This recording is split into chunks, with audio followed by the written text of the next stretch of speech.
बुढा सुब्बा मन्दिर हेर्नुहोस् है भित्र बाहिरबाट देखाउँछु अहिले भित्र पसेको त भिडियो गर्नु मिल्दैन नि होला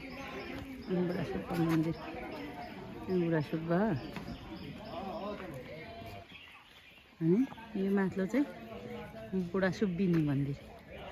तपाईँहरू आउनु भएकोलाई त थाहा छ होला नआउनु हुने साथीहरूलाई चाहिँ बुढा सुब्बा यो तल्लो हो बुढा सुब्बिनी भन्छ यो माथिल्लोलाई चाहिँ धरानको चाहिँ एकदमै चर्चित यो मन्दिर अनि यो जति पनि यो बाँस छ नि बाँस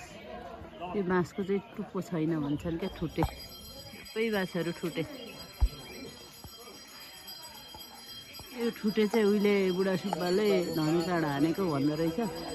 बाँसमा एउटै कुनैमा पनि टुप्पा छैन यसको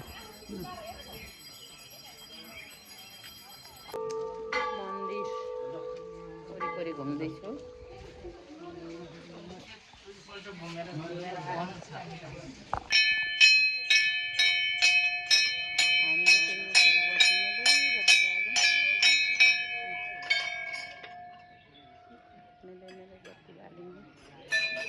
कि क्या हो अब बुढेसकालमा के को घट्छ घट्यो नि घटोस् यो उहिलेको मान्छेले हजारौँ फोटो खिच्छ उहाँको चाहिँ आयु घट्यो अरे आयु बढ्छ झन् यत्रो मन्दिरमा आएर यसलाई चाहिँ मैले कसरी फोटो खिच्छु उता दाहिने राख्नु उता त्यो चाहिँ लु हामी चाहिँ बुढा सुब्बा सुब्बिनीको दर्शनपछि म यहाँ खिची माग्छु यहाँ